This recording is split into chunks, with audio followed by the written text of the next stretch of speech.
Welcome to the Six Again podcast, your new destination for all things NRL.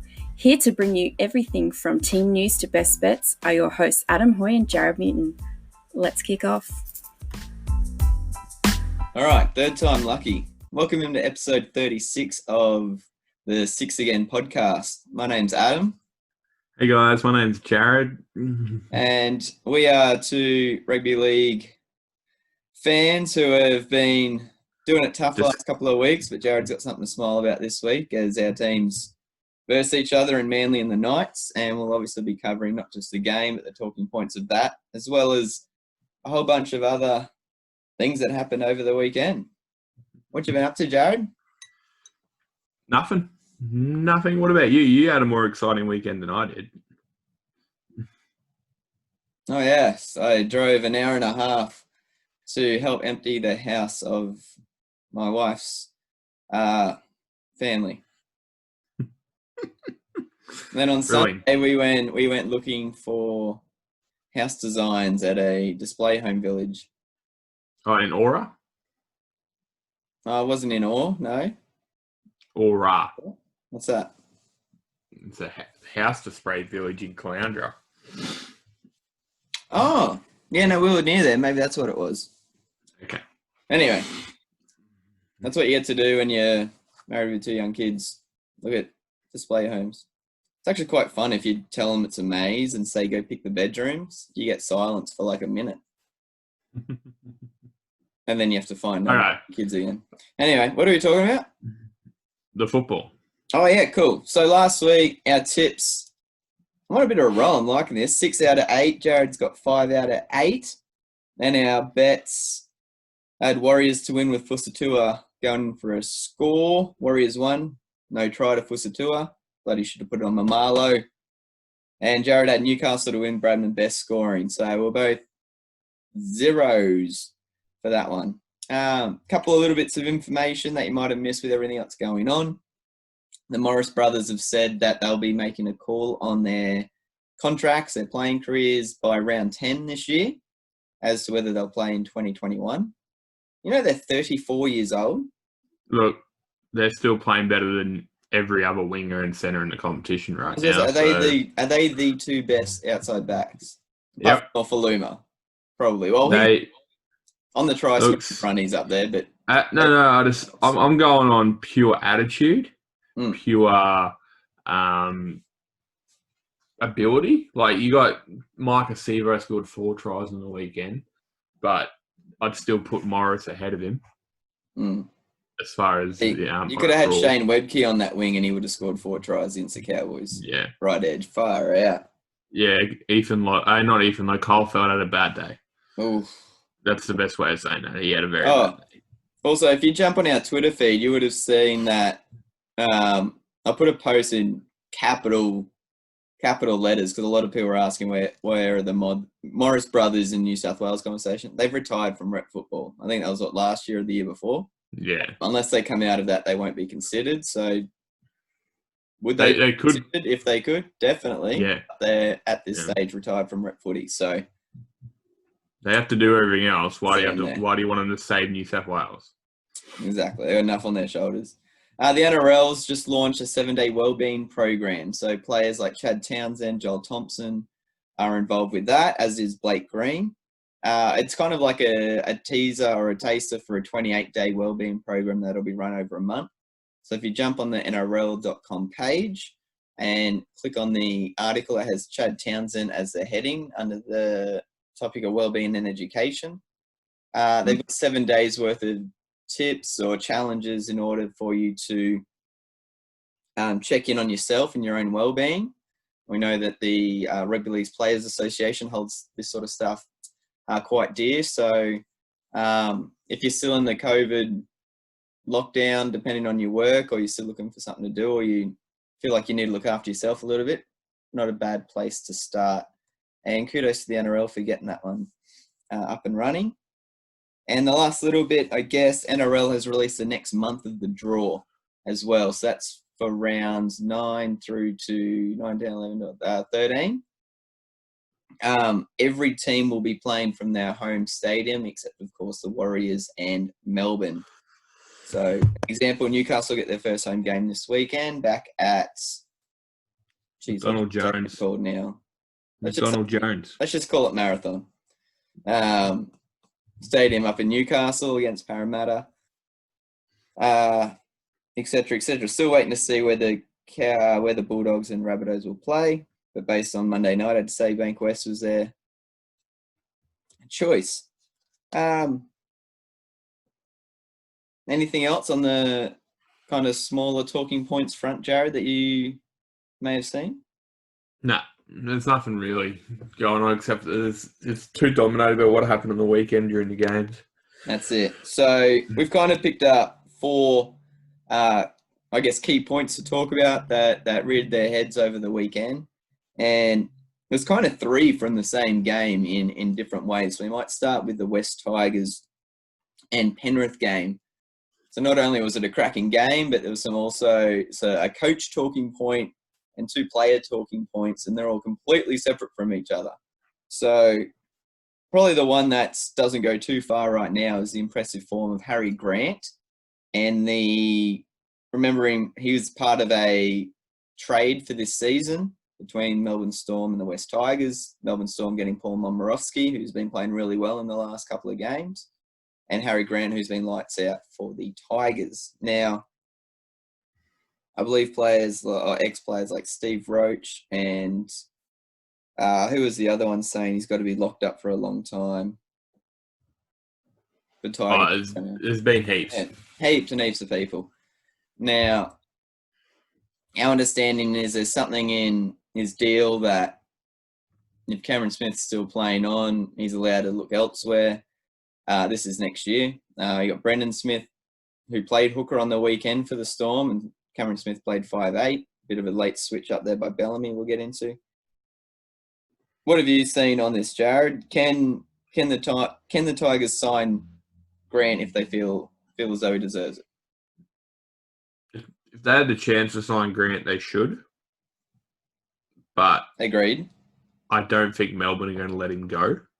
Agreed. But I've said since the start of the year that he's the better hooker out of him and Brandon Smith. I've said that from the start. So this is probably no surprise. I think Brandon Smith's best position is at lock. To be honest, he's the only thing close to Victor Radley. Those two are just kind of going at each other with how they play and it's really good. So I know Brandon Smith wants to play lock, and I know he was promised the 9. But if Melbourne get Grant back, which I'm pretty 99% sure he will go back, I think he's going to have the 9 just because of he's second in the Dally M's. That as soon as Smith retires, they're probably going to give Brandon Smith a year or 2 to get his feet right playing hooker again, because he hasn't done it regularly probably since under 20s. Yeah. So Harry Grant's there. He's the closest thing to Cameron Smith there is in the NRL right now. So I don't even see it in an argument anymore. I just think there isn't. I think Craig Bellamy hit the nail on the head there as well. He's saying we're not going to make a decision until we need to. And that's going to be when Cameron Smith makes a decision for 2021. So he said he's a Melbourne player. He's contracted to Melbourne.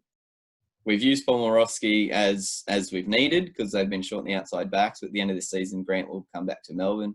Yeah. I think So you go. I think the biggest thing is right now, you got to look at Finucane. So as I said, Brandon Smith's a lock. His probably best position is that, but coming off the bench. But, do Melbourne promise him the number 13 jersey over Finucane and push Finucane out? To prop? Well, yeah, something like that. Brandon Smith's been playing prop this year too. He's started at prop. So he's too versatile. Because they're going to be losing... They'll be losing Tino. They're losing Christian Welch, I think. No? Did he resign? Oh, it was Simpson. Sorry, it was Simpson that they lost already. That's what I'm thinking. Yeah. Yeah, so Tino's gone. You got Solomona, Bromwich, and Finucane. That could be a rotation of props. And they've got like Max King, players like that. Yeah, so I'm not overly worried about Melbourne finding another prop, but I just feel like they're going to struggle to fit Grant and Brandon Smith in the team when Smith retires. Well, what about the spine for next year of Pappenhausen, Munster, Smith, Grant? And have Smith at halfback. No, he won't do it. I reckon? Nah, even Craig Bellamy said in his press conference that as soon as Smith went back to hooker, Melbourne were a better team. Because he played the last 20 minutes at hooker in that game. Yeah. And that's when they scored 3 tries. True. Every other player you'd think is coincidence, but it's Cameron Smith. Yeah. So, the question is, do you choose sentimentality over actually the better player? So, Brandon Smith's been promised a 9, right? He's been promised it. But Harry Grant's a better hooker. Pick a team based on promises. So contract, you can walk out of a promise. Harry Grant's a better hooker. So if Craig Bellamy really loves Brandon Smith, he won't do it. But if he wants to win games, he's going to have Brandon Smith at 14, and he's going to have Harry Grant at 9. I'm pretty sure you just called him Craig Bellamy as well. Yeah, that's all right. There's no real debate anymore, to be honest. I don't believe.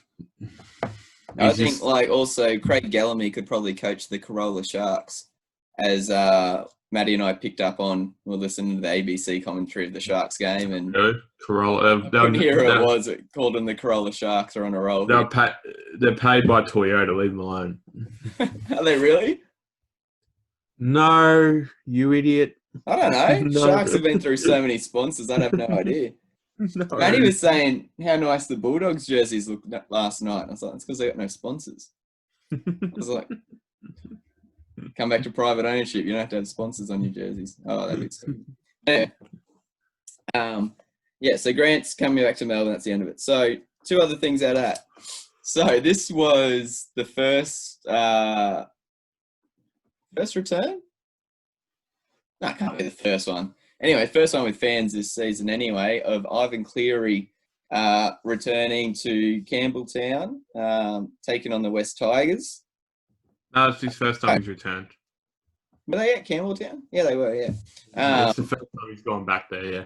Because since he walked out on the Tigers. Yeah, last year's during their home games, they played a Magic round. Oh, of course. So, for those who may have missed it, Ivan Cleary was on quite decent. West Tigers pretty much picked him up as a head coach because he was looking for a gig at the time. They gave him the head coaching role. He was allowed to start picking and choosing his roster, which he did so. Nathan Cleary started getting gigs for Penrith. They offered Ivan Cleary big money to come to Penrith to be their head coach. He would also then be coaching his son, and he chose to do so, kind of leaving West Tigers in the lurch a little bit, or a lot, depending on who you talk to about it. And then there was a moment during the game where a father and son were sitting together, and I believe the son turned around to the coach's box and gave a thumbs up to Ivan Cleary, which Ivan Cleary returned. However, the father of that son jumped on Twitter and did quite an... No, he firstly did it to his face. Oh, yeah, through the window. Yeah. So quite profound, creative language is what I was looking for towards Ivan Cleary, and then did the same posting up on Twitter. And it got quite a big following quickly. And Ivan Cleary's response was a little wave to him, a point to the scoreboard, and then a couple of kisses that he blew out of his hands to the fan before packing up his books and walking out of the box, which he apologised later on and said... No, you didn't have to apologise. He said it's probably not the best thing I've ever done. Yeah, sorry, he said he was embarrassed. That's right. Yeah, probably not the best. He's like, I'm not used to fans again yet, or something like that. Bloody James Hooper being as serious as he is, he's saying this is a big flies in the face of everything the West Tigers did for him and giving him a job out of the cold, and he turns his back. Fuck, piss off. We want characters in the game. He's just been absolutely abused by a fan. Hey, I guess that's part of his job. But that was awesome. I loved it. I thought it was the best. Well, yeah, like there's players I would abuse, not to that extent, in the NRL or coaches or whatever. Like there's certain people I don't like, but if they reacted like that, I'd be stoked. I'd be all over that. I reckon it'd be great because you don't see that anymore. You're not allowed to see that anymore, and that's the problem. Because as soon as it happened, as you said, a media personality jumped on it and went this, that, and the other. Like, and how riled up do you get when you're so angry and so passionate about something? You're trying to rip into somebody, and all they do is smile and wave back. Yeah, and you're just like, oh, that makes me so much more angry. Yeah, and it's good, but he didn't have to go and defend it. Like he just had all he had to do was like, yeah, he got me. It is what it is. I got a reaction out of a famous. Yeah. It was so good. Yeah. So good. And he didn't even smile. Oh, he kind of did. He kind of smiled while doing it, but at the same time, he played it so cool. Yeah. It just should be part of the game more, where people are allowed to show that they're human as the NRL. But that's the thing, players aren't allowed to show that. Was it Brent Naden as well? Did the shh to the crowd as well when they but they were in front? Brent Naden's a flog, so again, I don't mind that. I've been actually a bit disappointed with the lack of try celebrations. Interaction. Yeah. Because I was looking for. Yeah, they didn't do any, did they?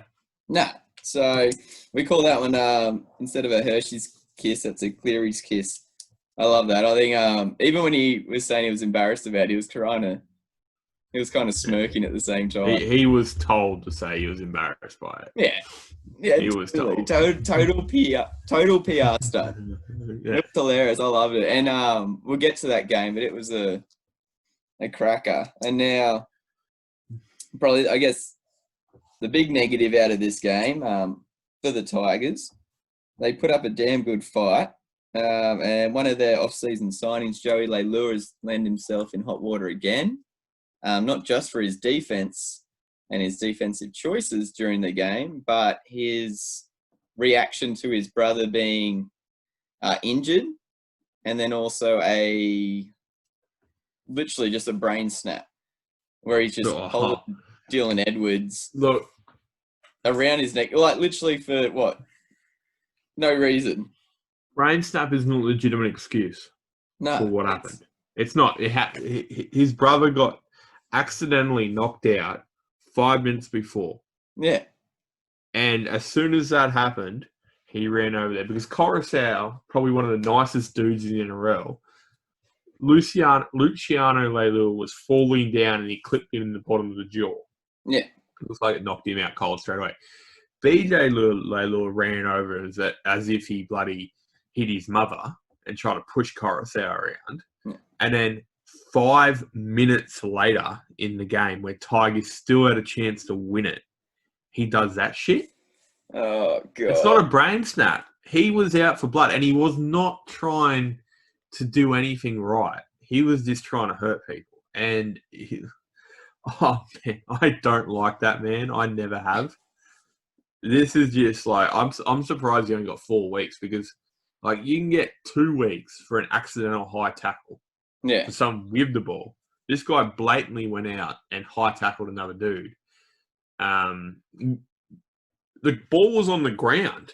He was just standing there. The play had stopped. It was just standing there. So, like, if you can get 2 to 3 weeks for an accidental high tackle when you actually going into contact with someone on the ball, how's he only getting 4 weeks for purposely? And he purposely did it. Yeah, I think the one thing that saved him for longer is there almost looks like a moment when you watch it where he's second guessing himself. Should I be doing this? And he's kind of like, stop the. So you're saying he had time to think and stop himself? No, like it looks like it's not like he went in as a full like make a clothesline. He didn't like take his head off, but he still made contact with the dude's neck out of nothing for no reason. It's a dumb thing to do. I think that's the only thing that stopped him getting 6 or 8. No, he should have got 10 minimum for that. Honestly, it is just it I don't even know what to say. It is disgusting that he did that. I don't understand how, like, he and you know what? He hasn't even apologized for it. He thinks he was in the right. I haven't heard. He thinks it was. Well, the way he's acted after, the way he acted before. We don't know if an apology's come out yet. That hasn't been said, like in front, but. I don't know. Just having a look at that because you said they did have a chance to win that game, and you're looking at a month on the sidelines for. He started the season slowly, but him and Norfoluma together in attack, not in defence, but in attack, are starting to look pretty good. We're starting to look pretty good. I actually feel sorry for Norfoluma. Yeah, he has saved that many tries on that right hand side for Tigers this year because Leilua is just a shit bloke, can't defend. Oh, he's not out to defend. He is a pale comparison to what George Tafua tries to do. George Tafua actually hits people and times it well. Yeah. This guy just goes, he's going to get the ball. I'll give him enough time to pass it, but then I'll hit him. Yeah. It's just, it doesn't head in. I don't even rate him that good as in attack. Like, he's strong in attack, but you got to balance it out. And his defense is probably... it's not even an even balance. It's not even. No, it's not. So and that's why I don't understand why people sign him. I'm not saying he's the worst signing, but he loses more games than he wins. And if you have a player doing that kind of stuff who's more aggressive than anything, like for example, Adrian Morley has got a shit rap sheet, right? But he was the most intimidating. When he was out in the field, people took a step back. And he actually, he saved tackles. He ran all day. He done this, that, and the other. And, that's why people put up with his shit, what's it called? Like Warrior Hargraves. Discipline. Yeah, that's right. Warrior Hargraves, the same deal. You can tolerate, I don't like him, but you can tolerate it because currently he's the best prop in the world.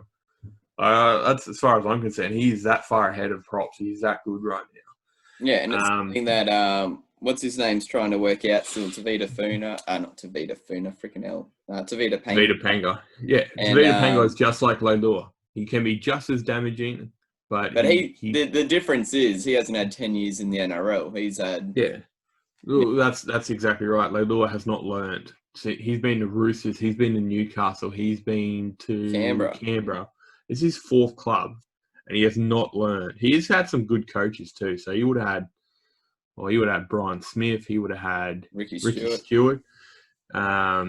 He would have had some very good coaches over his time. And if they can't pull him into line, who can? Like Michael Maguire. Like it's cost him a New South Wales jersey in the past. 100%. Because when he's on. Like, attacking-wise, he's scary because he's got the footwork, the strength, the step, but you also know for every try he scores, he's going to give up 2. Yeah, and you know what? Early in the year, everyone criticised him for coming out and saying, I'm the best centre. Look, I don't agree with that he's the best centre. That's far from the truth. But I'm not going to criticise someone for being confident in their own ability. So, good on him. As long as you can then back it up. That's my point. So if he's going to say that and then back it up, good on him. And being confident in your own ability. You can't walk on a football field in the NRL and not confident in yourself. If you're not confident, that's how you get hurt because you hold back. Mm-hmm. So that's good in him, but he could be a lot better if he just pulled that shit out of the game. And you know what? Morris are better attackers and defenders. When have you seen them do something like that? And they are brothers. They are identical twins. So they, they've got that family ties to fight someone if the other one starts fighting their brother, but they don't. Yeah. And remember when they fought each other? Yeah. That was awesome. Big beer fight, and that was Dragons and Bulldogs. Yeah, and now they're out the back fighting each other. Yeah, oh, that was so good. But that's the thing. That's the difference. Like, you got these two brothers that are just that far ahead. They've played the game for longer with so much more respect, and they're going to retire with a great reputation as great players, stuff like that. Like, Leilua's going to retire, and everyone's going to be like, "Oh yeah, he did this." They're probably they're two of the very few New South Wales players that I've been able to watch and really enjoy the whole career, and not have found a reason to dislike them, even though they that's the thing. Cruelled me in so many games. Yeah, so that's the thing. Like, if you're playing a team and the opposition team scores, you're like, "Oh, for fuck's sake," you get up and get angry. But when any of the Morris twins scores, you're like, "Yeah, okay, that's all right. I can handle that." No, it's not all right, but you're less angry. You know what I mean? Yeah, you're less angry because it's the Morris twins. And you're not in any way surprised. No. It's horrible. The only time you get disappointed is when you've got one of them in your fantasy side, not the other one. And they've scored and you're trying to work out which is it. Well, to be honest, my dad has a fear there's only one of them anyway. So they're just that quick. Yeah, they're that quick, that good, and they just keep. Even when they play for Bulldogs and Dragons, they just switch teams. Who's going to conversation of fastest in the NRL? And Brett the other day he ran down. Oh, I can't remember who it was. Yeah. It wasn't someone slow. But I just love that the Roosters just brought in. I think it was Brett or Josh. Josh. I think it was Josh. Josh from the Cronulla. Sharks. And everyone just went, shit. Yeah. This is not good for us. I just loved it. Everyone's kind of like, because it wasn't like a major signing, and they kind of like just pushed him out of Cronulla's door. But it was like, this is not good. Because then you realise they're going to be on the same team. And they may even get an extended run next to each other, depending on what Trent Robinson does. We'll get to injuries in a moment. Yeah, well, that's the thing. One more thing about how much I love the Morris brothers. Oh, God. Here we go. You can put them anywhere. Like you got players who can only play left side or right side. These guys, you just put them everywhere. And you're like, they'll be fine. It's good. Yeah. It's easy. Just having players like that you can just ride in and not worry about. So frustrating. They're that good. And all right, so the last big one of the weekend that we picked out was in the game that Jared probably watched closer than I got quite anxious on Sunday in between everything doing with the family. And then we had Newcastle and Manly on a Sunday after. I hate my team playing on Sunday. I'd rather play on a Thursday or Friday. But anyway, Sunday, we're building up to it all weekend. We had a bet on, and last play of the game, Newcastle were up 14-12. Manly had the ball. They ran it down the right-hand side of the field. The ball got out to Vita Funa. Yep. It was going down the sideline. Kicked the ball back into kind of like the 10-metre channel. There was a chase to the ball between Ruben Garrick, Andrew McCulloch, and... someone else. Yeah, someone else. Yeah. Anyway, McCulloch got there first, grounded the ball. But it looked like the end of the game. However, after the kick, Tavita Funa had been...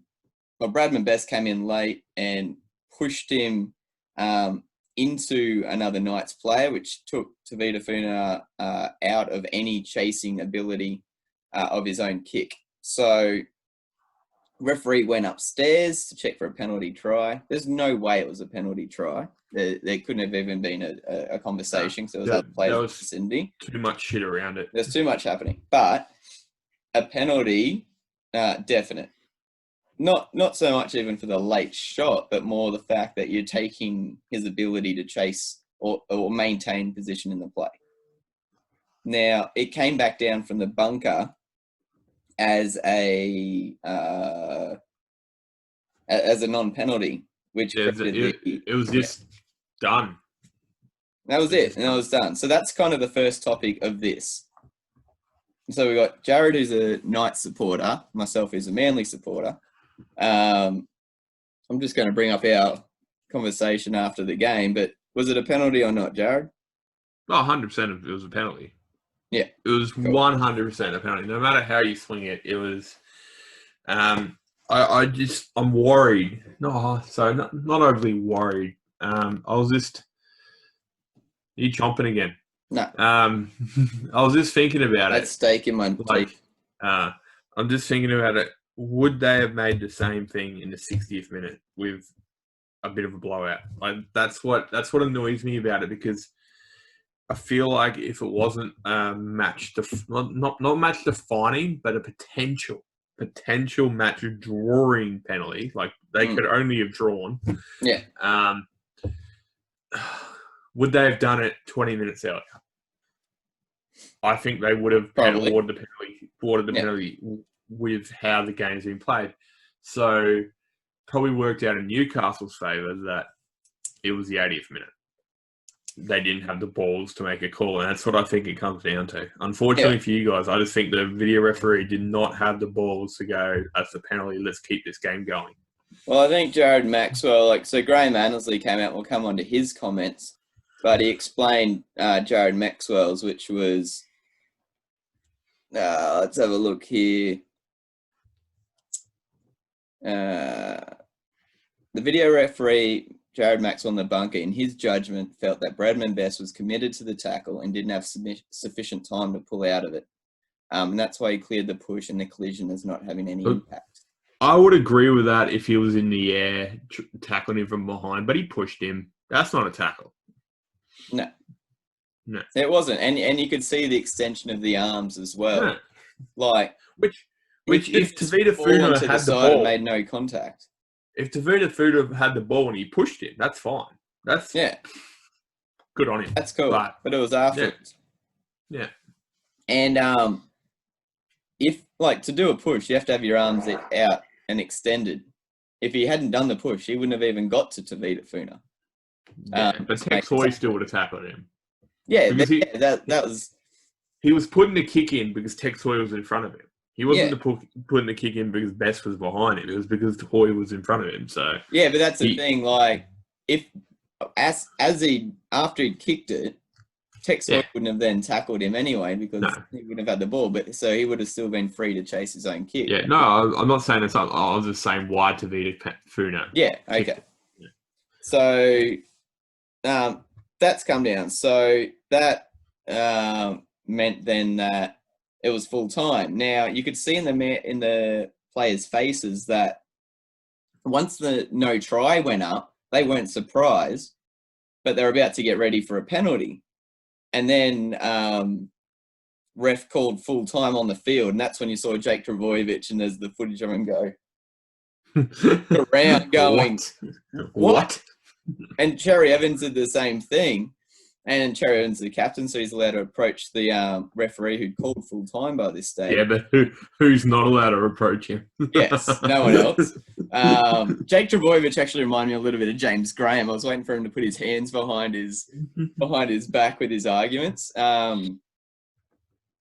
the Manly players, they weren't surprised that it was a no try. Everyone could see it wasn't going to be a try, but they were surprised that the ref called full time without awarding a penalty. So Addin, Fonua-Blake, Jake Trbojevic and Cherry Evans all approached the referee. Fonua-Blake and Jake Trbojevic have no right to be there as they're not the captain. DCE, I think the ref first of all said to Fonua-Blake and Jake to move away. DCE came in and said the same thing, guys back up, etc., etc. And as Fonua-Blake was walking away, and as referees are mic'd up now, we caught him saying, you're an effing retard. Yeah, the bloke was fucking, effing tackled, you effing retard. And Fonua-Blake was then sent off after full time, which I don't think I've ever seen happen before. I've been sent off after full time. Did I see that? Yeah, I don't know. But yeah, that was irrelevant. So we were both ex-players in varying grades, we'll say. If you've only ever watched sport, especially a team sport, especially a contact sport, and then especially against one of your most hated rivals, the emotion that can build throughout a game, especially when you're both coming off losses, first home game, that sort of stuff. The emotion that is built up over 80 minutes, you can't describe that to anyone if they haven't been through it.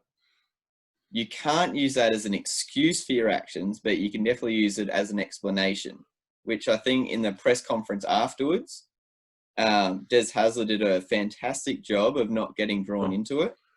Do you know who I think done a fantastic job? Daly Cherry Evans straight after the game. Yes. Yeah, he really did. That was he wanted to say something, you could tell, but he knew he couldn't, and he done it really, which I'm annoyed about because I would have loved to see him tee off. No. But it is what it is. That's what shits. That's one of the we can get to Cherry Evans' leadership skills another day, because he'll always be called a shit captain because he plays for Manly, but he's a damn good leader, and that's a great example of it. And that's the second time he's had to do that this year. Now, yeah, Hasler said the emotion of it, and he said something he didn't mean to. Fonua-Blake went and apologised as soon as he'd calmed down to the referee. He's been charged with 2 weeks for dissent, which is now going to hurt Manly, especially after 2 losses and where they are now on the table. So I've got a couple of things on that. It's the second time this year where Manly's had a game decided by the call of an official. The first one against Parramatta cost Manly a win. That's 2 points. This one didn't cost us a win. Didn't cost them a win, sorry.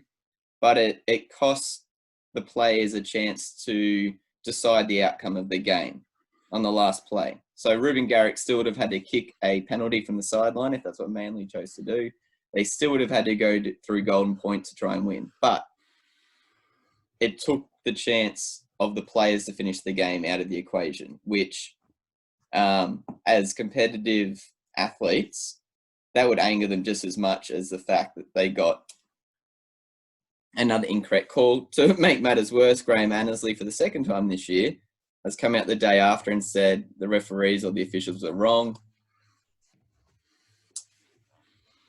Instead of last time, it was a backwards pass. This time it was a penalty.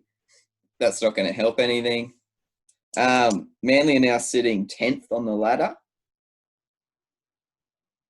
If everything had gone right, they'd be sitting 4th.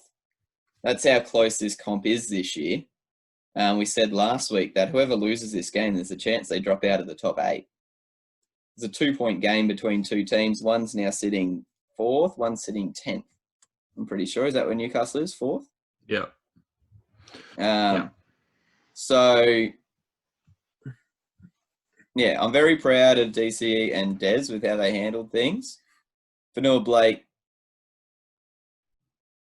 I can see how he got caught up in it, but I'm still shitty and disappointed with him because of where we're now sitting on the ladder. I also got to say, I hate saying this, but I believe the Newcastle players acted well. They didn't get drawn into it at all. They kept their distance from the Manly team. They didn't jump all over or mock or make jokes or anything like that. They stayed around for their handshake afterwards, so I got to give them plaudits for that.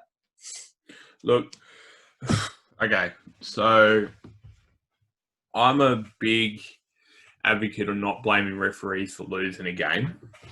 I hate it. I reckon it's a weak way out. And saying that too, Manly, I know at one point the possession rate in that second half was 64 to 36% to Manly. Yeah, it's switched from stuff. Yeah, I don't know what it ended up, but I know that I think it was like the 65th minute, that was the percentage rate. So it couldn't have swung that much. But with the so what I'm saying there is Manly had a lot of opportunities blown throughout that game. Oh, yeah. I will talk about it before the podcast. There was one point where Cherry Evans threw a ball to Moses Silly, hit him on the back shoulder. He dropped it. Behind him, there was a winger completely unmarked with about 10 metres to spare, 5 minutes away from the sideline. you very rarely don't see Cherry Evans miss that play. Mhm. I think they blew 2 tries over the line, and they also there was one point where Brandon Best actually won the first. Yeah, so stuff like that stuff like that, Manly did have that opportunity. Yeah. But as far as the last call goes, I don't blame referees, but in saying that too, I don't blame referees on the field. I don't like the bunker. Big difference. The bunker have so much more time to make decisions. Yeah. Which the referees don't. So I don't blame referees on the field. I blame the bunker for getting it wrong, which they 100% did in this case. Yeah. When it happened, I was with everyone else. I was like, okay, there's a penalty here. What's Manly going to do? Are they going to go and try and draw it up with Ruben Garrick kicking it from the sideline, which he has not been kicking it well lately? Or are they going to give it to Cherry Evans? He's going to put the pop kick up next to the thing and we've got to defuse it somehow. So I was debating that, and then he went like that. Things. So I was like, oh, crap, we won. Crap. Yeah.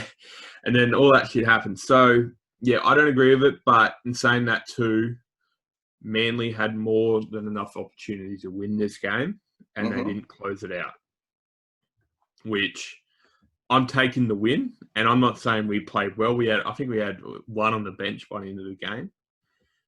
We earned our defence, but Manly created their own opportunities. That just blew it. Yeah. So yeah, I never once, and I've said this on the day, that call didn't lose Manly the game. Manly lost the opportunity to change the outcome of the game on that call. Yeah, that's right. That's what it was saying. It's not Manly had 2 opportunities, two options there. Give it to him. And the ref on the field did the right thing. He took it up because he saw, okay, there's a chance here that they missed an opportunity because of foul play, which was the case. So the referee on the field did everything 100% correct. And unfortunately, he's then the one in the firing line from Fonua-Blake, who he took his emotions out of, as he shouldn't. He probably suspended for it. He probably went up and backhanded the guy in the bunker. The referee did. Yeah, he's like, you just sent that shit, you idiot. Yeah, you just sent a 120-kilo monster onto me. Thank you. I think because we practically touched on this game anyway right now. We don't even have to go through it later. Cherry Evans beat Pearce. I reckon he did. I reckon he played all over. I thought Pearce played quite well. His kicking game was a lot better.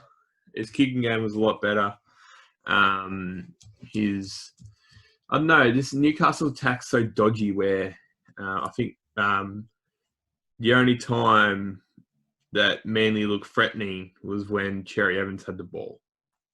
Okay, he was there. A lot of energy and threatening. He was actually too keen when he came in, hence that pass that we would have scored. Well, but I'm officially taking back something I've been saying the whole season. Get Croker out of number 6 and put Kate Cust in there. I'm officially taking it back because Croker, just doesn't add anything. He's no, for me, I just feel like he puts too much pressure on himself. Yeah. So, where was the moment? I think he dropped the ball out of dummy half or something. Yes. In the 15th minute. That's a sign for me that someone's That's really when Newcastle got on top in that first half because that's the first mistake. I feel like he overthinks, and I feel like someone needs to go, mate, just play your normal game and just calm down. You got Cherry Evans inside you. He'll do all the hard yards and all the thinking. All you got to do is play. But I don't think that's been told to him, because I really think that. And it didn't help. I'd say Hasler would have said that to him. So he's got enough pace to be able to just freaking run the ball. Yeah, well, and I feel like having Cherry Evans get sin-binned and then everything, because that 10 minutes, Manly's attack was just fucking... Oh, yeah, that was a dumb... Cherry Evans had such a mixed day. That was such a dumb... I'm not even 100% set that was a legitimate sin bin, to be honest. I was happy with it. I just went, Cherry, that was stupid. We need you on the... It was as soon as he came back on, he ran it and scored. Well, see, the person I was watching with also said it was stupid. I was sitting there, I'm like, that'd be normal reaction from 99% of the human being. That would. It is what it is. But, so Lachlan Croker, I don't think he deserves a 6 jersey next week. I think Cusk is walk-on next week. But in saying that too, I think he puts too much pressure on himself. That someone dropping the ball from dummy half, that's not... that's someone overthinking. Same with someone... Yeah, that's someone overthinking. That's someone who's not confident in himself because they pick that ball up, a million times in a week training. That's someone who's really who's really under pressure. And do you reckon it's a difference of starting the game to coming off the bench? Well, do you reckon he felt too much pressure starting? Dylan Walker was starting. He played it right. Yeah. Yeah. So I think that's it. Or the week before, Manly missing Dylan Walker's running game. And they have picks up 80, 90 metres a game. Just And Cherry, and like you said, he started, and then Cherry Evans got sin bin where all that pressure came from him. Newcastle scored 8 points while Cherry Evans was in the sin bin, which I reckon that Cade Cuss was like, oh shit, I really got to do something here. I really got to really control this team. Yeah. And I reckon he imagined it so much in his head. Just didn't work out on the field for the poor guy. And I felt really bad for him at the end of the game because... Oh, Croker, you mean? Yeah. Croker always has a go. Yeah. But it just didn't work out well for him the weekend. And then you got Cade Cast, who every time he touched the ball, it turned into something. So, look, the poor bastard's going to get relegated next week unless Hasler really has faith in him. I wish we still had Tom Wright. God damn it. But yeah, so Barrett and the family. In the long run, Newcastle played a really boring game, but they came away with it with some brilliant things. But in saying that too, they've got to get Ponga into the attack. Well, have you noticed that he's not playing his normal game? He's not running. That's because Manly kicked it into touch as much as no. When in Newcastle's attack, he's kicking and passing. Oh, okay. I just thought they were doing the same thing the Cowboys did. Just no. He's doing kicking and passing, whereas Kurt Mann is just running. How good is he playing? I'm sick of it. Oh, so good. No, stop it. Kurt Mann, Superman, the man. Stop it. I'm sick of this shit. He's not a 5'8". He's a runner. He put him at lock. He's the man of the castle. Put him at lock. That's all he does. He doesn't because he doesn't pass the football. Who cares? He's a 5'8". He's a runner. No, he scored your try. Only figures of Pierce. I'm pretty sure he's your highest average fantasy player too. Yeah, maybe, but I don't want. Okay, I'll put it to you. I'd hate a 5'8" winning me games. That'd be horrible. All right, I'll put it to you theoretically. Who has a better attacking game, Ponga or Mann? In what respect? In every respect of attack. Oh, stop it. Not in every respect. What? In what way is Mann better than Ponga in attack? Rugby League IQ. Shut up. How many bad decisions has Ponga made this year that have cost you tries because he hasn't passed? We've talked like 3 times, 4 times. Yes, have you watched Kurt Mann play? He doesn't even talk to his outside. He just goes... I can't believe you're complaining about winning games. Nah, I'm sick of his shit. I'm sick of it. Pass the fucking ball. Tom Trbojevic, don't ever come back. I'm sick of you being on the field and winning a start. Stay injured, you suck. He's not winning his games. He's losing his games, and I'm sick of it. Pretty sure he scored a try. Doesn't matter. Tries don't matter? Not when it's Kurt Mann scoring them. Oh, I'll take Kurt Mann's try. Put it on my score. Okay. No, I'm off it. It just annoys me that Ponga has to play a ball player now because they don't have a second option to attack. Kurt Mann has not put a kick in for 3 weeks. I'm sure he might have. Do you remember him doing it on the weekend? I've got better things to do than pay attention to every night's player. It does my head in. It legitimately does my head in. We'll be so much better we can actually use Ponga in attack. Oh, I'd say, like, last point on that Fonua-Blake thing. You know what my second reaction was? What? That would never have happened in rugby union. Yeah. This is something that league's brought upon itself. The abuse of refs. They sit up in the media or the commentary box saying, "Oh, that's not on. You can't attack the officials like that." Rah rah rah. What's the consequence for doing it? Really? Like, it's dissent. It's just that you get another 10 meters. You do that once in union, you're off. That's 10 minutes in the bin. See ya. Yeah. You watch any game at high stakes. Talk to your captain. Next penalty down here, whoever does it's off. Boom. There's never an argument, ever.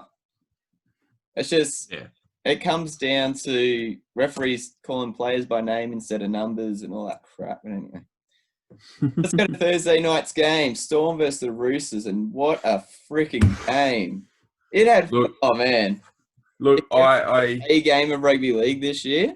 Well, no, I don't think even this year. This compares to the 2015 NRL Grand Final between Broncos again. This compares to that. It was that good. Yep. And you know what I loved about it? I just love the comparison between the two. So, just bear with me for a second here. So, when Cameron Smith kicked that last goal, he kicked it, and he turned around. He's like, "Yeah, I've done this." Yeah, I get it. When Kyle Flanagan kicked that last goal, he went fucking nuts. But that's what I love about it. You got Cameron Smith, who's played over 400, 800 games or whatever it is. And you got Cameron Smith, and then you got Kyle Flanagan, hasn't even cracked 50. They've both got the same job to win him the game as far as kicking goes. And Kyle Flanagan's just like, puts that much emotion into it, that much fucking, I've been dreaming of this for so long. And then you got at the other end with Cameron Smith is like, I've done this 4,000 times already. Does not concern me. It's just, I loved it, just the comparisons of it. And, you know, you got Pappenhausen on one side, just like slotting the field goal from, it didn't even look like he tried. And it was just, It was so good. Like, for anyone who didn't get to watch this game, and jump on NRL.com, find a way to even watch the Reba. Don't watch Fox Sports. They put so much more stock into freaking AFL. They always suck with the rugby league highlights. But anyway, it was just kind of, Roosters were on top and early in the game, and you were waiting to see what was going to happen. And I guess their pressure built up, and the Storm, Pappenhausen and I think it was Vunivalu, did a bit of a wrap play at the back. They dropped the ball. Flanagan picked it up and scored. Because there was 3 tries from mistakes. No one actually earned their tries. Yeah, no, that was the thing. And so that gave the Roosters the start they needed. And then Flanagan, a ball to the ground against Tupou, Adokar picked it up, scored up the other end. So it was a mistake. Yeah, Morris, that was a great little wrap around, crossfield kick to Tupou. Morris wrapped around. And Vunivalu saw it coming, sprinted at him, and then Morris just dropped the shoulder, shimmied around. And it was kind of back and forth, 12-6 at half-time. Melbourne Storm scored straight after, but then Roosters kind of stepped it up a gear and ran away to a 22-14 lead with 9 minutes to go. Yeah, and everyone's like, Roosters got this. Yeah, and you got to remember, Storm don't have a Munster, who's usually their go-to in these sort of situations now. And then Storm scored 2 tries in 3 minutes in the 71st and 73rd minute. They roosted the Roosters. They roosted the Roosters, and that put them 20. It was 22 all. And then Cameron Smith had a kick to kind of pretty much win the game or get in front of the game. It was the 74th minute. Slotted it from pretty close near the sideline, shaved the upright, jumped inside. No. Yeah, that was that one. So then Storm were up 24-22, and then they gave away a penalty. Kyle Flanagan slotted that, 24 all. Yeah. And that was the 78th minute. Roosters get the ball, go all the way down the field. Cleary slots the field goal, cool as you like, 25-24.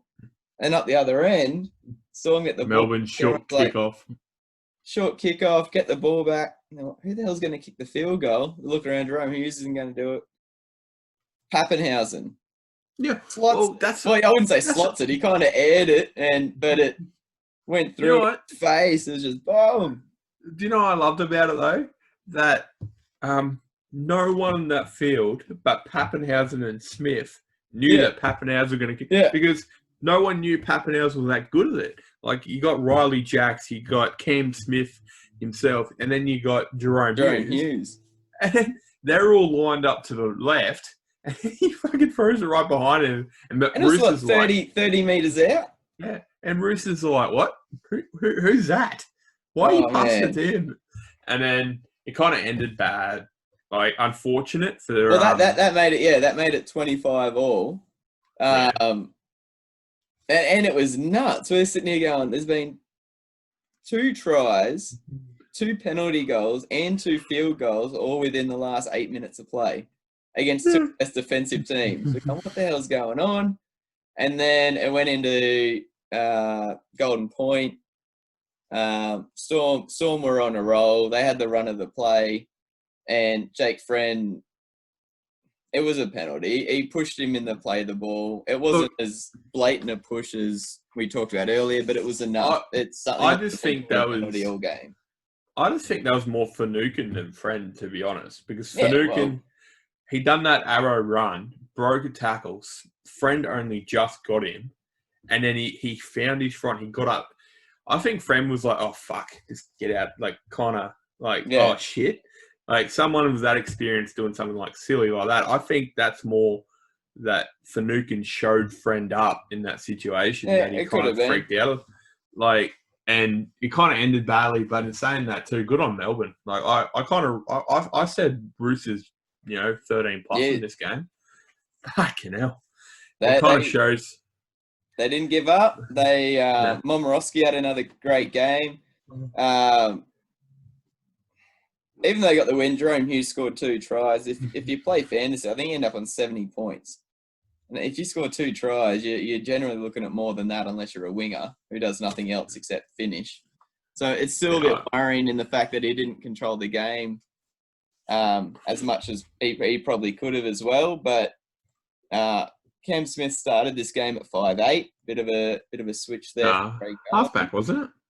No, he was at 5'8". He still had Jerome at halfback. And Riley Jacks was on the bench. Roosters' completion rate was abysmal, 64%. Yeah, that's not like... No.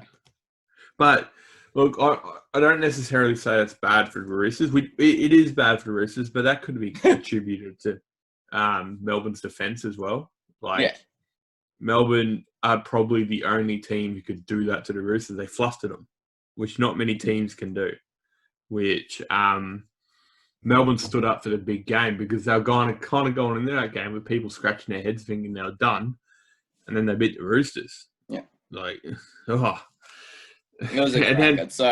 Storm went in that one 27-25. And then you legitimately worry about where everyone else is because that game was up here, like really high standard, and then everyone else is kind of like... Well, the Penrith Tigers game was pretty good. But... my point is, like, you and me, like you said, if those 2 calls went your way, you would have been either 7th or 5th. Newcastle are in the top 4. Yeah. We are not competing with them. These two. Yeah, we are not competing with them. It's just ridiculous. So that was a bloody belter to start the weekend. There was a chance we had free tickets to that game and it fell through at the last second. So we were so close to going to that one, which would have been a belter. All right, first game on Friday night. This one, Raiders 22 over the Dragons 16. So in this one here, you had Bailey Simonson playing on a wing with Rapana out of the team. And this was the one where Curtis Scott was coming off the bench. And Simonson had a good game. His try in the 14th minute was up in the air. Didn't look well, made an easy contest for himself. Zach Lomax for the Dragons had another good game. But Raiders got away early. They're up 18-0 at halftime and didn't really give Dragons a shot till, they scored their first try in the 60th minute, the Dragons. Yeah. So by then, Raiders had already scored all their points. So it was, it was 22-0 at one stage before the Dragons put on 16 points to finish the game. Yeah, I didn't get a chance to watch this game, but Dragons are better than they were, 3 weeks ago when we spent about half an hour on them. Hopefully that doesn't mean they go re-signing everyone for another 5 years, like they seem to do. But they're not good enough yet. They're not even... As a team, they're not good enough yet. No, they've got the players to do it. And look, next year they're losing Frizzell. Every single week you hear about other players requesting releases. And then anyone who's off contract gets linked to the Dragons because they're going to go on a spending spree, supposedly. So you can't really predict what they're going to go next year. But for this year, I don't think they're going to go much higher than bottom 3. I think that there's too much baggage there for all this shit that's gone down. So from earlier in the season, yeah. Yeah, so I don't think... If you look through the stats of this game, they topped the Raiders in effective tackle percentage. They topped them in forced dropouts. They topped them in offloads. They topped them in kick return meters, in tackle breaks, in run meters, in runs, in possession, in completion rate. So they're winning all the stats. All that shows is that Campbell took their chances. Yeah. And Dragons couldn't. Their attacking shot. That's the only dip. That's what that's showing. And the fact that they only scored in the 66th minute means that just with Canberra so far behind the stats, they're just tired. So that's all that really means, to be honest. This was probably Ewan Aitken's best game in a fair while. He actually looked quite threatening most of the game. We mentioned Zach Lomax, Matt Duffy as well. The two players who have been the best for him the last 3 or 4 weeks are the only two who got in the score sheet for him. Duffy with a double, Lomax with a try, Lomax with 2 conversions. Jared Croker seems to be ran in a bit of form, getting on the scoreboard, I think, for his first try of the season. And George Williams, another meat pie for the Pommy fella with a broken nose, and God, did it look big. I actually put Jared Croker in the same level as I put the Morris twins when he retires as well. He's going to be that level. Yeah. He's still underrated. Yeah. Ricky Stewart pulled a Swifty right beforehand with Ryan Sutton starting at prop to give him starting at lock, to give him a bit more size there with Tarpany coming off the bench. Not that Tarpany's small, Sutton's just a bit more solid. So Raiders picking up the win there, 22-16, and they carry on their merry way. And then a bit of a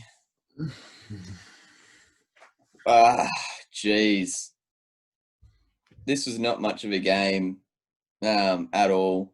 Eels and Cowboys, the second game on the Friday night down at Bank West. Eels running away with this one 42-4. Yeah, so that was a red carpet on the right end touchline all night. Oh, just like Sam Masters and Kyle Felt are going to be having nightmares of Sivo for... Oh, they're going to have nightmares of Paul Green. He would have reamed him after that game.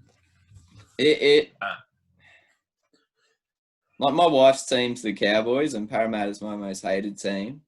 But watching this in our position here on the podcast from a neutral, it wasn't even enjoyable because the gap in class between the two outfits was so big that they were talking about how Sivo had never scored 4 tries, and he gets one in the 49, 61st, 72nd minute to get his second, third, and 4. And he didn't have to do anything for 2 of them. They created such an overlap on the inside that he literally walked around Cole Felt for one of them. It wasn't even a contest. I will give credit to Clint Gutherson. He played really well in the weekend. Oh, yeah. He had a blind the drop field, looked great in His speed was on show for that try off that kick in the corner. Jennings looking sharp. He's like the Morris twins. He's having a bit of a renaissance towards the end of his career as well, because they were all in Origin Australian teams together. Yeah, so I guess for those who aren't Parramatta fans, we're kind of maybe waiting on them to have that week where they look tired because they've had so many big games. Next week against the Knights. They just keep rolling on. Like, had the Penrith game, the Roosters game, the Manly game. They've all been tough games, and they still look really fresh. And Brad Arthur's keeping them all looking good. He's rotated the bench the last couple of weeks. They've got Nathan Brown coming back next weekend. Yeah. They're them and Roosters and Storm have been the only three teams really this year to put on performances like that. I think for a full 80 minutes, Penrith have definitely come close, but you saw it in the game against the Eels. There was that 10-minute, 15-minute period where Eels just rolled. Yeah, and that's also what happened to the Roosters against Eels. So Eels were on top for about 70 minutes, but it was only a 10-minute period where Roosters just ripped them apart. Yeah. There is a school of thought going around. Oh, that sounded fancy. It is going around that Parramatta's biggest advantage right now is their young team compared to Melbourne and Roosters. So they've got a very young squad, really full of hype. They reckon that they're going to last a lot longer than the Roosters will. I've made no secret I don't like Parramatta, but not blatant at all. But you got to kind of respect you got to kind of respect for what they've done. They're going to go deep in this final series. I just don't think they have that polish that the Roosters do. I think they've got the polish. Oh no, just that last effort they need. So I just think the Roosters just had that last bit of elite talent that's going to get them over the line against them, I think. The ability to gel that talent for 80 minutes, regardless of what's going against you. Yeah, that's what I reckon that Roosters just have. And maybe, look, next year is going to be a different story. Next year, if Parramatta, say, make the grand final and get beaten in the last 10 minutes by Roosters, next year they'll go probably one better, to be honest. Like, they've got the team. They've got a long-term contracted team there. So we just have to wait and see. But they're definitely going to be up there. I haven't had a look at it yet, but with regards to the draw, it's no secret that Parramatta have done the least amount of travel out of every team so far. But that's not something we're going to... I'm just looking at, Melbourne's still living away from home, travelling, etc. Whereas this run... So they played Gold Coast, Brisbane, then it's been Bankwest, Bankwest, Bankwest, Bankwest, Bankwest. So 5 in a row. The next 2 are away. Look at that. They versus Knights, then Manly. So Newcastle and then Brookie before they're back home, and then off to ANZ. Well, it says ANZ for Bulldogs. I'm guessing they're still there, and then it's still TBA from round 13 onwards. So 3 of their next 4 are away from Bankwest. Now, it seems like the only thing that could derail them at the moment is a change in location. I doubt it. I don't see it as a huge stumbling block for them. If they keep playing as they are, they can play anywhere. They showed that up at Suncorp earlier this year. Now, kudos to them. Cowboys, after that brief showing last week against Newcastle. Again, Newcastle haven't been playing that well. Jared's already touched on that. Oh, geez, they're in a hole. Valentine Holmes came back, which is a boost, but... He wasn't changing nothing. No. No. When a team against you, like, if a team with that much talent gets on a roll, the 2000, well, you look at the Origin game where Queensland got on a roll and won 32-6. You look at the one years earlier than that, New South Wales got on a roll and won 52-16. Manly won a grand final 40-0 against a team with Cooper Cronk, Billy Slater, Greg Inglis, and Israel Folau. Like, if you get on a roll at this level, it can be somewhat impossible to stop a side. And even if you'd throw Michael Morgan back into that mix, they weren't going to stop this juggernaut. And Cowboys got some soul searching to do. They were just outplayed in every facet of the game. Look, Cowboys, they can't keep doing this soul searching bullshit. No. So against Newcastle, the week I before don't know what Newcastle, they're going to do. well, they're like, we're playing weak as piss. That's what Josh McGuire said, and this, that, and the other, which they came out and showed. They can't keep going, came out and showed a good effort, and then the next week they do a shit effort, and they go, we've got soul searching to do the same thing again next week. Yeah. It's just no good. They've got to keep that standard for, 18 weeks in a row, but you know what I mean? Like 39 missed tackles, 40 ineffective tackles by the Cowboys. Yeah, it's hopeless. Compare that to 19 missed tackles. So that's 20 more missed tackles and 28 more ineffective tackles. Like, you run yourself out of the game.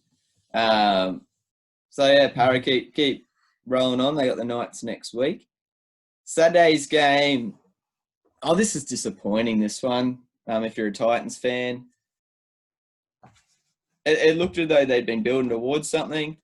Tyrone Roberts did actually come into this one. 40-10. They went down their first game in front of their home fans. Sean Johnson, man, what's that? 4 weeks in a row. He's produced close to man of the match performance. And you notice he's staying on the right-hand side. Yes. Yeah.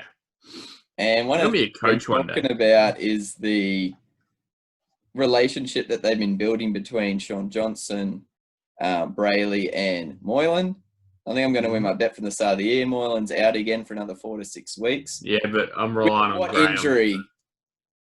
Hamstring. No way.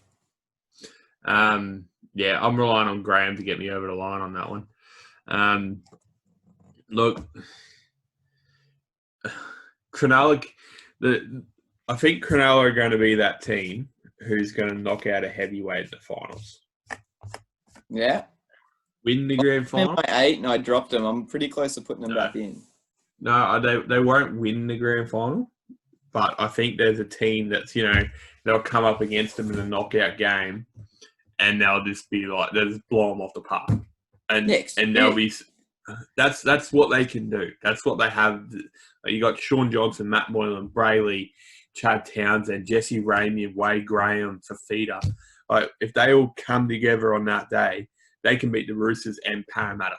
Yeah, they can do it. They've got talent there. The biggest problem is they're not consistent enough to do it, and that comes down to their marquee man in Sean Johnson. He's got to be every single day for the rest of the year. He's got to do that every game. Yeah, and he just can't. He's not known for that. No, he's not. But the last, I had to ditch Moses and Munster out of my fantasy side, and he was the first half I put in. Just because of how well he's been playing. And then he'll get 20 points for you 1 week. That's all right. As long as everyone else. The question for the Sharks next week is, do you keep Dugan at fullback or do you bring Will Kennedy on? I think they'll bring Kennedy back in because of how well he was playing earlier in the season. And there's less movement then, because if you take Dugan out of centre, you're going to have to put Goodwin to centre, and then you'd have to bring Mulatalo back onto the wing, or who was the other one that they'd been using? Hiroti onto the wing or something like that. I did like how Dugan played fullback on the weekend. Mm. I reckon he played all right. But he's been playing really well at centre this year. Yeah, well, that's another thing. Like, I don't think Dugan can handle the workload at fullback. So that's probably the big difference right there. Probably his best game of the season too, Andrew Fifita, Yeah. 43 minutes for 168 metres. Corey Thompson was pretty solid for the Titans at fullback for a whole game. And Tyrone Peachey getting a run in the centres.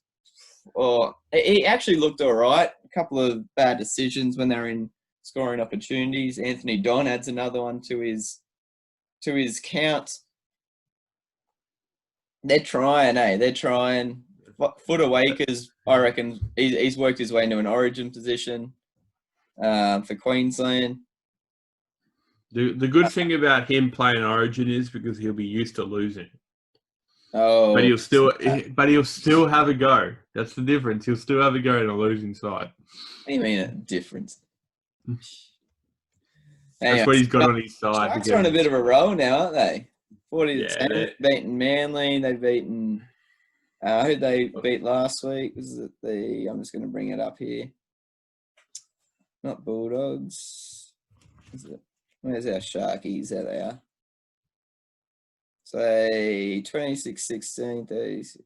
Yeah, they're on a bit. Yeah, so they lose. Yeah, they beat Bulldogs. Yeah, it was 20-18, 40-22 over the Seagulls, 40-10 over the Titans. So three teams who aren't playing the best footy in the Bulldogs, Seagulls, and Titans. Next week's going to be a test. They got the Panthers down at Jubilee. So the way that Sharks have been playing, that could actually be a pretty cracking game. Yeah, with the attack. Okay. Oh, yes. This is probably the big talking one we didn't talk about. Oh, no. Broncos. Everyone else has talked about this. I got this tip. Boom. Yeah, so I'm a bit worried Broncos. Oh, no, I didn't. To an early lead. No, you went Bronx. I went Broncos, yeah. Far out. I'm actually a little bit mad at Laurie Daly right now as well for this. Why's that? So, everyone's commenting. I have no idea why Jared's upset. Upset. So I don't. Last week they were critical of the Broncos high-fiving and laughing. We did a big thing on it as well. So the big thing that came out of this week was some of the Broncos are actually in tears after the game. Laurie Daly accused them of faking it as a PR stunt. Did he? Yep. Holy crap. I didn't see that. So Laurie Daly reckons it's crocodile tears, they're lying just to put on a front to act as though they're playing well. That is 100% not true. I don't know anything about the Broncos, but that is 100% not true. Oh, I'm looking it up right now. You keep talking. Yeah. So, look, I reckon Alex Glenn's come out and said, we're having a crack. It's just not working out for us. He's right. Look, some of the Broncos are having a crack. I don't. The players are copping the raw end of the deal with so much. By the sounds of it, all it is infighting amongst all the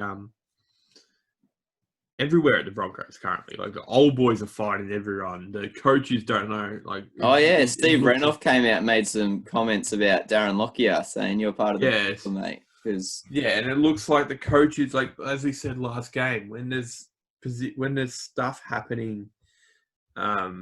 When there's team changes made, you can genuinely see a plan. You don't see a plan in what Seabold's doing, and maybe the players don't see a plan in what Seabold's doing. Like a lot of players who get dropped, like for example, Benji Marshall came out and said, "When I got dropped, I was really disappointed, but I understand and I try and work my way into the team." Corey Oates came out and said, "I was pissed off I was dropped and I didn't understand it." He said that in the media. Good point. Good comparison. Like you don't. There's so much. It looks like no one knows and no one's getting along and no one's really and the players are going out there and like most of them are trying and they turn around, the guy next to him isn't trying, and like there's a video footage of Payne Haas ripping into Alex Glenn, which people have said about because they're going, well, he's only 20, why is he ripping into the captain? And other people are going, well, he's got he's actually got heart where Alex Glenn made a mistake. Maybe he should be ripping into a captain, but guarantee you if Cameron Smith made a mistake, there'd be no Melbourne guy ripping into him. So it's just... you don't... I don't know. I really don't. I've said it all along, and I'm going to keep saying it. They need to set a standard, and their standard must mean dropping players. And I don't mean... I do believe they need to drop Milford and Boyd. Well, that's the talk about this week. Well, it just came out and said, I was reading it earlier, they're not going to drop them now. Okay. Yeah. So, look, they reckon Farnsworth's going to get dropped for Tony Staggs instead of Boyd. Yes. See, Adam's face says that you just don't know. Like, we'll find out tomorrow afternoon. But here it is.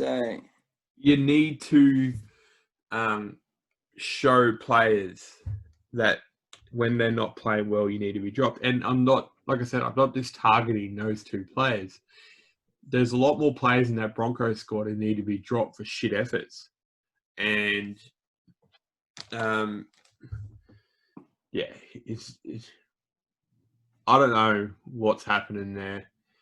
And the thing that shits me off the most is that as soon as the Broncos start losing, the ex-players are at their throats.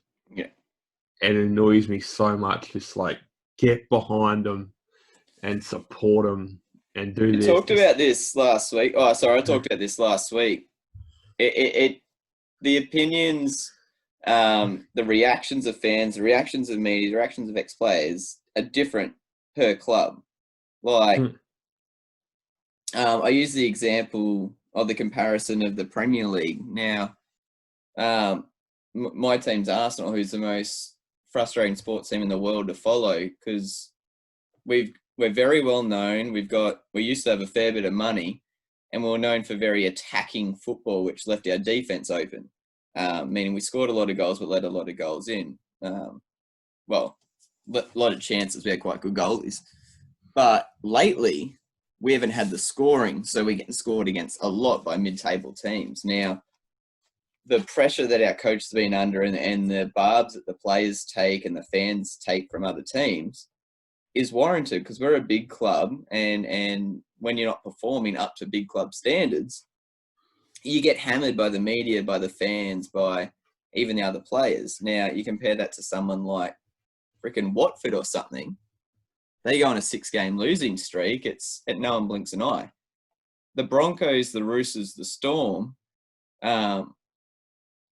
even when they're not being successful like the Broncos at the moment, they're one of the biggest stories in league, and it'll continue to be so. I 100% agree with you with the ex-players. They're going about this.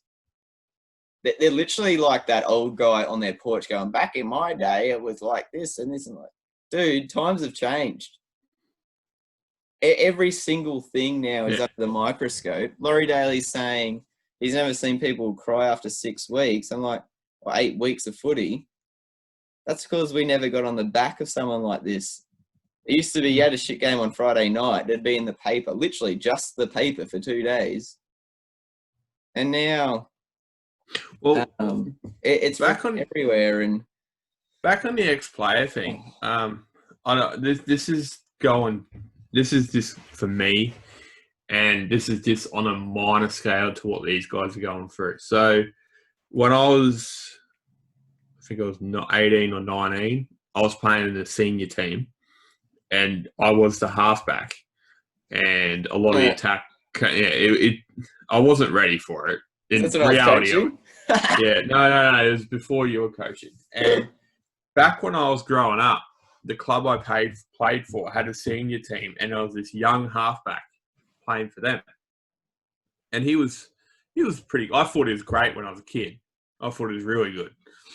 He actually came back when I was playing, and he came back, and that was one of the first things he did. He criticised the way I played, and I pretty much just fucking fuck you, like kind of thing. And got the shits over it and was like, well, what do you know? This, that, and the other. instead of coming back and showing me things and telling me different things, he came back and went, "No, you shit. I'm taking your position. You're out. You didn't play to my standard. This, that, and the other." That's what the Broncos going through times a million. I'm not comparing what I went through to times a million. So you got these young guys who are, really. Some of them are giving, like I said, some of them are giving crack, some of them aren't. But you got players they looked up to when they're kids. Gordon Tallis, like you said, Steve Renoff, even outside influence of players they would have loved, like all the ex-players currently, like Michael Ennis. I guarantee you someone loved him back in, I don't know who, but someone loved him while he's playing. They're all criticising the shit out of these Broncos players. And these Broncos players are like, what did I ever do to you? I've never met you, kind of thing. Like, help me out. Don't put me down. Yeah, you compare this to the Broncos compared to the Bulldogs right now. Yeah. It's just, it'd be really hard for it. And someone actually came out, Brad Fittler came out and just told the Broncos, get off social media. Stay away from everything. That's what he's, get away. Just leave it alone. You're done. Stay away from idiots like us behind a screen who pretend to know what we're talking about on shows like this. That's right. And that's right. I'm criticising Seabold. I'm not criticising the team. Yeah, I like the last thing on this. If I'm a Broncos fan, I'm more pleased from the response of the players after this game 100 times than I was after the Titans game. Because it shows at least that a couple of them care about what's going on. You've got to look for some bright spots in Xavier Coates is coming on leaps and bounds. He had a good game. Carrigan's there. Payne Haas still looks tired, but Staggs is definitely coming back this weekend, which will be good. Definitely. Yeah, Staggs is coming back this weekend. So look, they've got it brutal, but I thought this was a good pickup, but brutal at the same time. Someone put a meme up saying, if Bellamy sells, don't buy. And had a picture of Curtis Scott and a picture of Brodie Croft. So Bellamy is willing to let them go. Well, it's not wrong. There's a reason. Mate, I think it's Greg Inglis and maybe one or two others who's left Melbourne and kept playing well. There's not many players who leave Melbourne. And Cronk, Inglis. Oh, Cronk. Okay, Cronk, yeah. Inglis. Who else? Hoffman was okay. Yeah, but he went back to Melbourne after the salary cap issue. Tor Harris has been good. They're nothing like he was in Melbourne, though. He was one of the best. I still think he's still as good. He just doesn't have the cuddle around him for it to. Yeah. I just think still running as hard, but the holes that he used to run through aren't there anymore. Yeah, I just think they're struggling. We're talking about some elite players here. Yeah. I know what you're saying, though. Like, you look at Adam Blair once he left. Yeah. Oh, he played all right at Broncos. Oh. He did. I rated him at Broncos. But yeah, that's beside the point. Broncos are just... They've got a lot of... I just think they just got to sit down and go, okay, we're not playing to our standard. If you play like this again, you're gone. I honestly think it's simple as that. And Michael Maguire did it for the Tigers, a month ago now?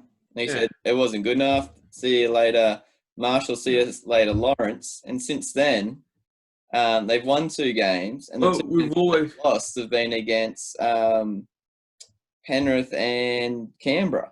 Yeah, so we said it about Holbrook at Titans. We said it about Maguire at Tigers.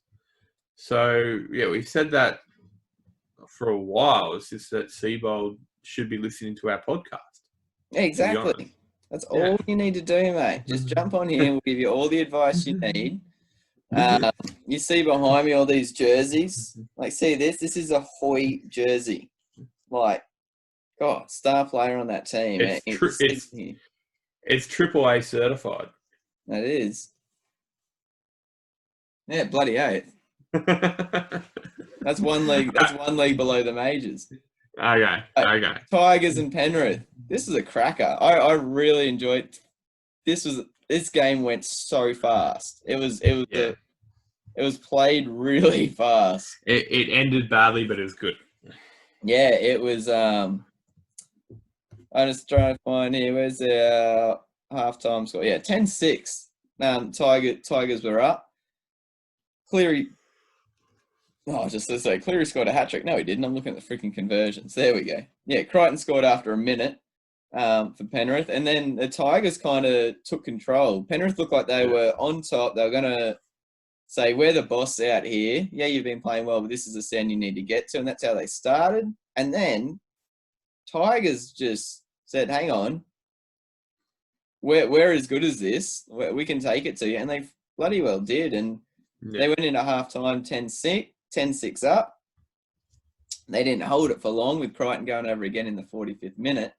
And they end up getting a Cleary field goal. When was that? 71st minute. And then the last try to Edwards up through the middle as well. And this was just talking about the 80-minute performance. Penrith dropped for 15 or so minutes, 20 minutes against the Tigers. Tigers put on the 2 tries. Tigers faltered towards the end. Penrith scored the tries, and that's the difference between these. Yeah, I actually told Stephen, who's a Penrith supporter, he should be more worried about this game than a lot of people are expecting. I think he would have been nervous throughout a whole heap, but then Penrith came away, as you said, as the better team in the long run. But yeah, so good on them. I really like Luke Garner. I reckon he played really well on the edge. Andrew Voss was blowing up about this stat.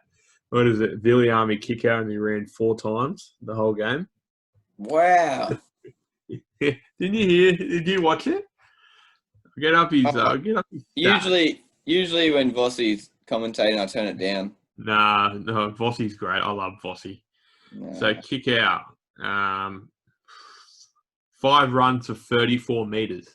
Wow. That's all he did. And he still scored a try. I know he didn't. He didn't.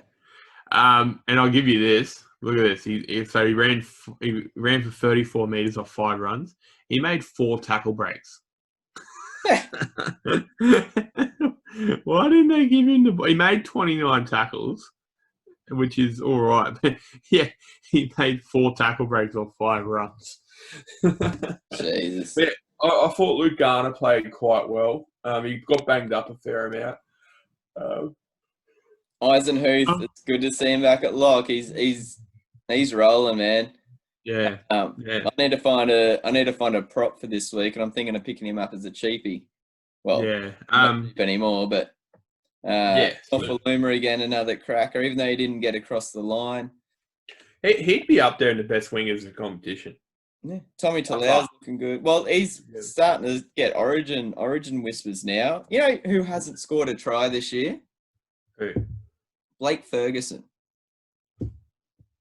has not scored 1 try. That because he's too dumb to know what a try line is?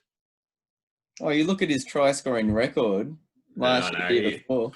They're always going out to the left. I know. And you look at the scores that they've rung up this year, not 1 try. It's like, wow. So there could be a position there, but he's always really good in Origin, Ferguson, I hate to say it. Yeah. So we're looking at this Tigers team, knowing that Leilua probably won't be there next week. There's going to be some changes need to be made. Stephen Crichton, first double, I think, of his career. Yeah. From memory. Looking good again. Mansour, 200 run meters. Coruscant, man. I was upset when Manly let him go. I understand why we had to let him go. It's a lot more glaring now with Manes Fonua, his decisions. Look, you would have won that game on the weekend if you had Coruscant. Oh, yeah, definitely.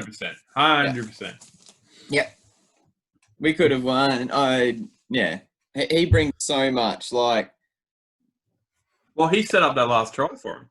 Yes. What he's showing, I think, at Penrith as opposed to what he was showing at Manly, he was damn good for us. He was really good for us, but he didn't have to be this explosive because he had a Trbojevic there. He had a Jake Trbojevic ball player. He had a Tom Trbojevic runner. He had Cherry Evans, and then you had Walker picking up the meter. And then he had Tapau and Fonua-Blake in front of him. It's a different setup. It's a different setup. Whereas here, he can provide Tamau's not going to rumble through the middle of them. They don't have Campbell Gillard anymore, so it's pretty much Fisher Harris in the middle, and yeah, it's a different platform. So what was that? What? Oh, anyway, so Penrith continue on their merry way. We've talked to death already the Manly Knights match. Neither team looking absolutely fantastic. Who were you missing? You were missing Barnett. That's all. We had a few injuries, but I'm not counting them.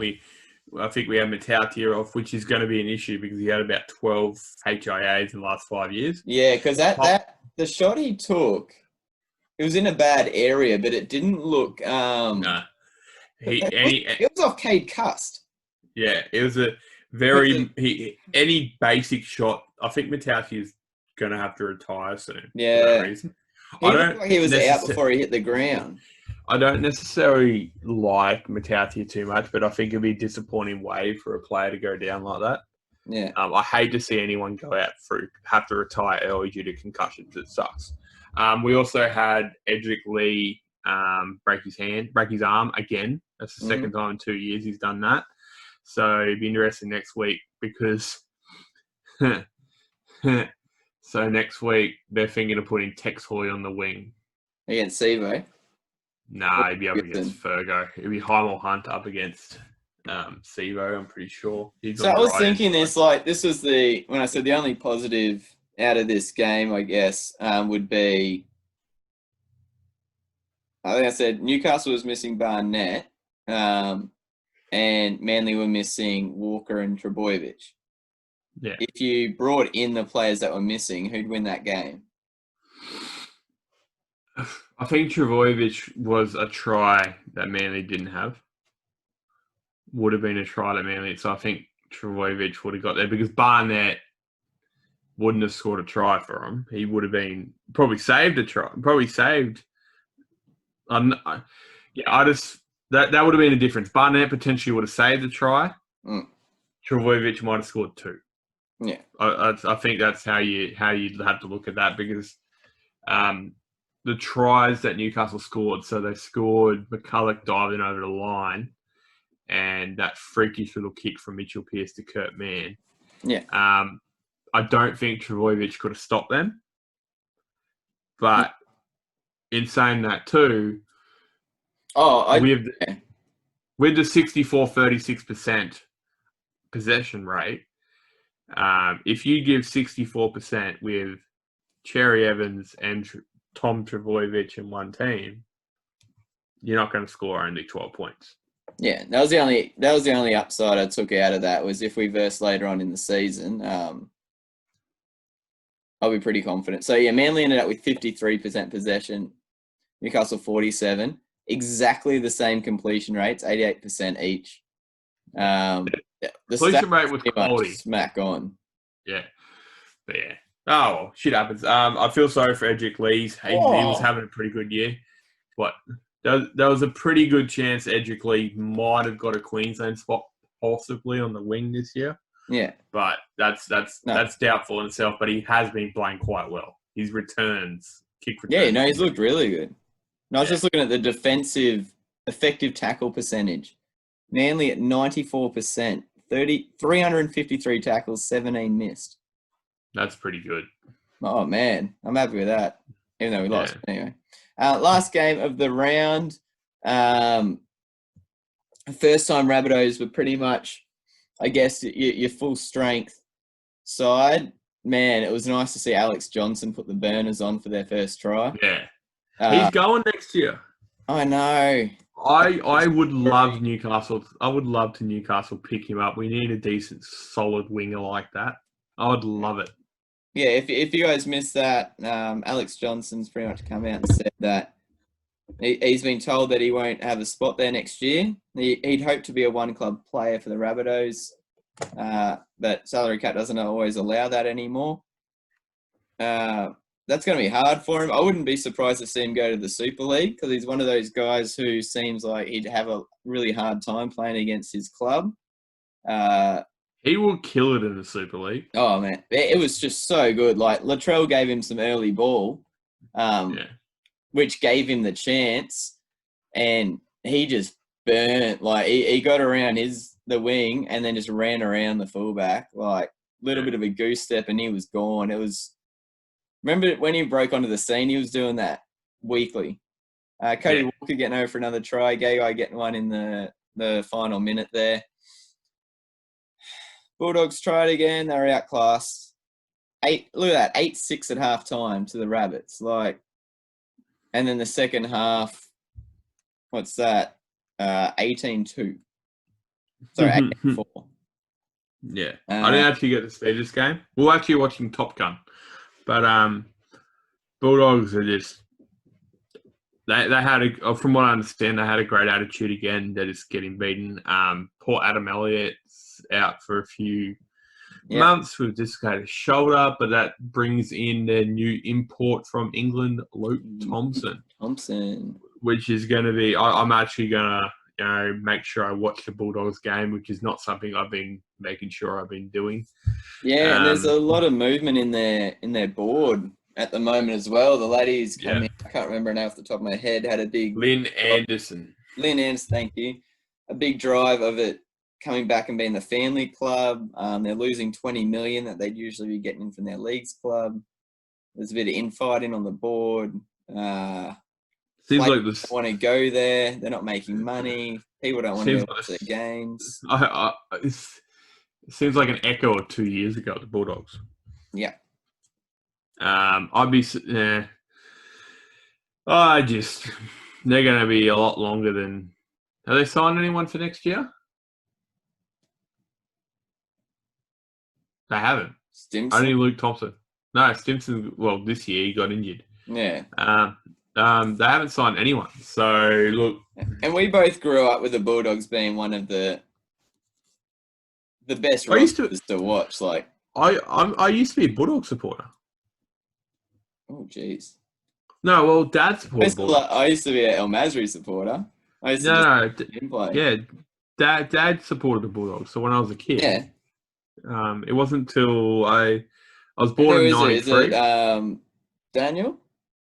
Yeah, Daniel, my littlest brother, he supports Bulldogs and still. Kelly. Yeah, my older sister. Yeah, so I think I was... your older sister? Yeah, Kelly's older. And Sarah? No, Sarah's the oldest. Yeah. I thought you said Kelly, your older sister. No. So I was born 93, and then I started supporting Newcastle in 2000. So for the 7 years of my life, I have... this is my 20th year of supporting Newcastle. There you go. All those 7 years of memories from 0 to 7. Yeah, exactly. That's why I supported Bulldogs. I didn't know any better. But, hey, Dad. But, yeah, so, yeah. Look, Bulldogs have always been strong. And they'll be strong again.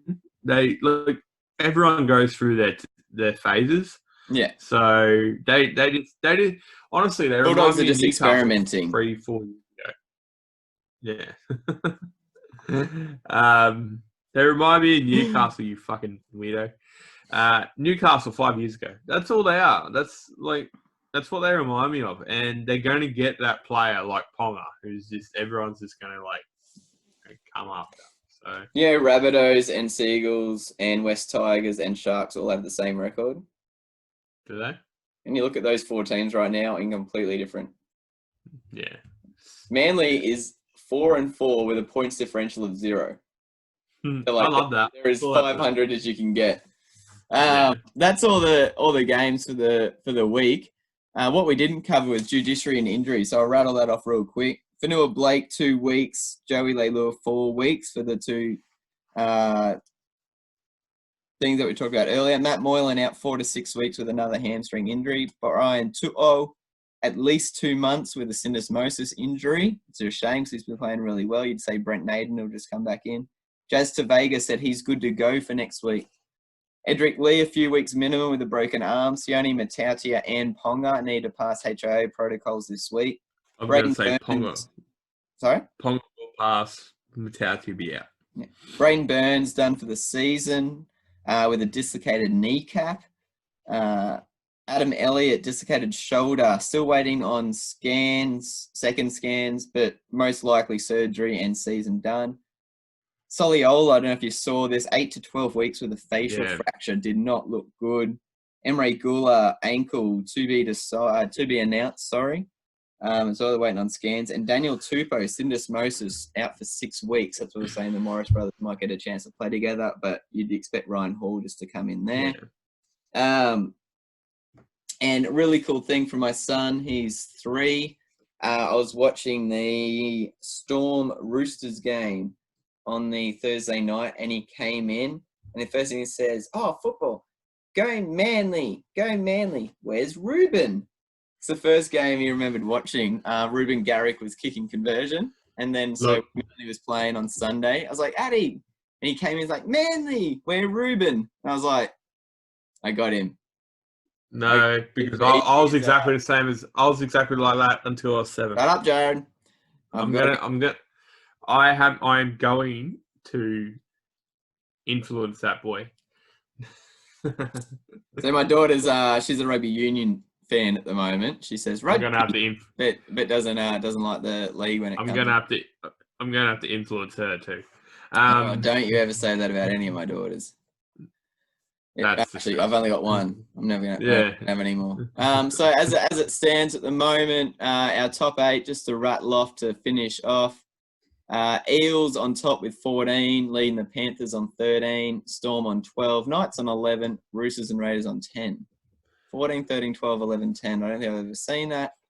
Raiders equal on 10 points. They're in 6th. Then from 7th through to 10th, you've got Sharks, Tigers, Rabbitohs and Seagulls all on 8 points. Cowboys and Warriors in 11th and 12th on 6. And you've got Dragons, Broncos, Titans on 4 points each. And then Bulldogs in 16th place on 2 points.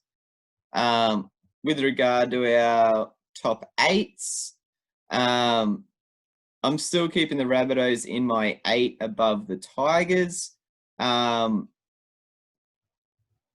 I think I dropped the Sharks out, didn't I? Oh yeah, Seagulls, yeah. So I'm still going to keep the Rabbits and the Seagulls in my 8 over the Sharks and the Tigers. But that could change in coming weeks depending if these trends continue. Oh, big one. Done. Anything else from you, J-Rold? Nah, we'll wait till Wednesday and we'll preview the next games. Wicked. Jump on YouTube, subscribe to the channel if you haven't already. We've got a new craft beer portfolio on the Facebook page. And also everyone remind Adam he's got to wear a Newcastle jersey sooner rather than later. Yeah, that'll be this time next week. Next week's Sunday episode, I will have one. Yeah. Thanks for reminding me, mother. Okay. See ya. Bye.